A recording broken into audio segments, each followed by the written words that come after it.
माँ आज सुबह से ही बड़ी तेज़ी से अपना काम निपटा रही थी। उसके पीछे की वजह भी काफ़ी खास थी। उसको पूरे 3 साल बाद अपने मायके जाने का मौका जो मिला था। काम करते वक्त वह काफ़ी रिलैक्स थी, क्योंकि सासू माँ ने उससे कहा था कि कुछ दिनों तक दीपा, जो कि उसकी ननद थी, नहीं आने वाली है। उसकी यह एक ननद 100 के बराबर थी। उमा शादी करके जब घर आई थी, तब दीपा को अपनी बहन की तरह प्यार करती थी, क्योंकि उसे खुद की कोई बहन नहीं थी। लेकिन कुछ ही हफ्तों में ही उसे ये पता चल गया था कि उसकी ननद किसी जेलर से कम नहीं है। हालांकि दीपा का ब्याह हो चुका था, लेकिन उसे अपने ससुराल वालों की किसी भी प्रकार की चिंता नहीं थी। उसे जब जी करता था वह अपने मायके चली आती और मायके वालों पर अपना हुक्म चलाती, खासकर अपनी भाभी पर। वही डिसाइड करती थी वहाँ पर क्या खाना पकेगा, कोई घूमने जाएगा कि नहीं, या जाएगा तो कहाँ जाएगा। दीपा ही थी जो हर बार उमा को किसी न किसी बहाने से अपने मायके जाने से रोक लेती थी। लेकिन आज का दिन कुछ अलग था, क्योंकि माँ के कहने पर दीपा के पति ने उसके मायके जाने का इंतज़ाम कर दिया था। ट्रेन की भी टिकट बुक हो चुकी थी। सारा काम खत्म करने के बाद उमा अपने पति के साथ अपना सामान लेकर घर के बाहर निकले ही थे कि सामने से दीपा आती हुई दिखाई दी। दीपा, उसके मुंह पर बड़ी सी स्माइल और आंखों में चमक थी। वहीं दूसरी तरफ उमा की आंखों में उसको देखकर पानी आ गया था, जो बस आंसू के रूप में छलकना बाकी था। भैया भाभी के पास आकर दीपा ने कहा, क्यों भैया, कहाँ चले? अपनी पत्नी के साथ सैर सपाटा करने के लिए? अपनी बहन को भूल गए क्या? दीपक ने कहा, कहीं सैर सपाटा करने नहीं, तुम्हारी भाभी को मायके छोड़ने जा रहा हूँ। अच्छा, मैं आई और भाभी जाएगी? क्या आपकी पत्नी को मेरा आना पसंद नहीं है? दीपा ने भाई भाभी को टोंट मारते हुए कहा।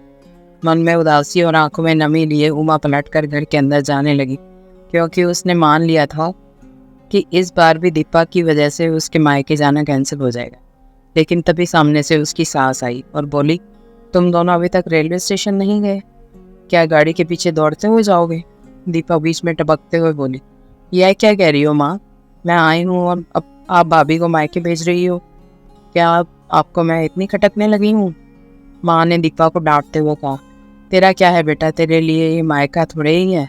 यह तो तेरे लिए एक प्रवास स्थल है, जहाँ तू जब भी चाहे, जब अपने ससुराल में बोरियत महसूस करे, आ जाती है। लेकिन वह बेचारी तो ऐसा नहीं करती, बल्कि वह तो जब जाना चाहिए तब भी अपने मायके नहीं जाती। इसलिए उसका अभी मायके जाना बहुत ज़रूरी है। मैं तेरे या मेरे या किसी और की वजह से उसका इस बार मायके जाना बिल्कुल रद्द नहीं होने दूंगी। पहले यह बता, तू तो कुछ दिनों के लिए नहीं आने वाली थी ना, फिर कैसे आ गई? मैंने तो ऐसे ही कह दिया था। मैं देखना चाहती थी कि मेरे ना आने से भैया खुश होता है कि मुझे बुलाता है, दीपा ने कहा। हाँ हाँ, क्यों नहीं, कोई बुलाए या ना बुलाए, पर्यटन स्थल पर तो हर कोई जा सकता है। अब की बार मेरी बहू को उसके पर्यटन स्थल पर, यानी कि उसके मायके जाने दे। बेचारी ने सिर्फ अपने भाई की शादी देखी है और अब तो उसके भाई को बच्चा भी हो गया है। उसका मुंह तक नहीं देखा उसने। उसे भी अपने हिस्से का सुख भोगने दे, माँ ने दीपा को फटकारते हुए और उमा की साइड लेते हुए कहा। अपनी सास के मुंह से अपने लिए ऐसे शब्द सुनकर उमा की आंखें छलक गई। उसने अपनी सास को गले से लगा लिया। सास ने कहा, बहुत हो गया प्यार, जल्दी जाओ वरना ट्रेन छूट जाएगी। अपनी माँ का बदला हुआ रूप देखकर दीपा बहुत हैरान थी। उसे यकीन नहीं हो रहा था कि यह वही माँ है जो उसका हर कहा मानती थी और हमेशा उसका पक्ष लेती थी, चाहे बहू सही हो या गलत। वही माँ अपने मन में अपने उस दोस्त को धन्यवाद दे रही थी, जो कुछ दिनों पहले उसके घर आई थी और कुछ दिन रही थी और जाते जाते उसकी आंखें खोल गई थी। सहेली ने उन्हें बताया था कि वह अपनी बेटी का मोह छोड़ दे, वरना अपने बहू और बेटे के मन में अपनी इज्जत खो देगी।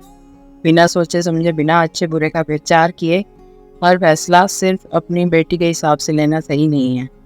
रेलवे स्टेशन पर ट्रेन के डिब्बे में बैठी उमा के चेहरे पर एक बहुत प्यारी मुस्कान थी, जिसे देखकर दीपक को महसूस हुआ कि यह वह प्यारी मुस्कान है जिसे उसने 3 सालों से देखी नहीं थी।